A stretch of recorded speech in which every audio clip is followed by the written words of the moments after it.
বোলপুর পৌরসভার অন্তর্গত বোলপুর পৌরসভার মেইন রোডের ওপর দীর্ঘদিনের সাধারণ মানুষের দাবি ছিল একটু বৃষ্টি হলেই জল জমে যেত মেইন রোডের ওপর, তাদের পারাপার হতে খুবই সমস্যা হতো। তবে আজ সেই মুশকিল আসান, কারণ মুখ্যমন্ত্রী মমতা বন্দ্যোপাধ্যায়ের নির্দেশের পরই নড়েচড়ে বসল বোলপুরের পৌরসভার প্রশাসন। আজ সকাল হতেই 9টা নাগাদ বোলপুরে যে মেইন রোড রয়েছে সেই রোডের পাশেই যে বড় ড্রেন রয়েছে সেই ড্রেনগুলিকে বড় বড় দুটি জেসিপি দিয়ে কাজ চলছে উদ্ধারের। পাশাপাশি দিনের যে সমস্ত আবর্জনা সেগুলাকে তুলে ফেলা হচ্ছে রোডের পাশেই। তাহলে কি প্রশ্ন থেকে যাচ্ছে, বোলপুরে এতদিন ধরে নোংরা আবর্জনা জমা হতো, তাতে কি কোন কাজ হতো না? মুখ্যমন্ত্রী নির্দেশের পরেই সেই কাজ কি শুরু হলো? সাধারণ মানুষ বলছেন এতদিনে আমরা হয়তো স্বস্তি পেলাম, কারণ আজ সকালেই কাজ শুরু করেছে বোলপুর পৌরসভা।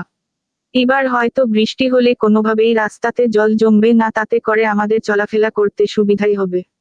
আসুন দেখে নিন সেই চিত্র। খবর বীরভূমের পর্দায়। বোলপুর থেকে শুভেন্দু রায়ের রিপোর্ট।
অভূতপূর্ব কাজ, দারুণ সুন্দর। উনি যে বোলপুরের ড্রেন বালিতে বুঝে গেছে, এটা যে মাথায় রেখে এই কাজটা করাতে বলেছেন, ওনাকে অসংখ্য ধন্যবাদ।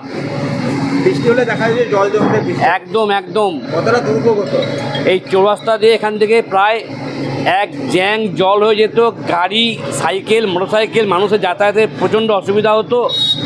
এই ড্রেনটা সাফ হয়ে যাওয়ার ফলে ওখান দিয়ে ভালোভাবে ড্রেনে জল যেতে পারবে, জলটা ছাপিয়ে রাস্তায় বা ব্রিজের ওপরে জল জমবে না। এর আগে কি এরকম কাজ হতো?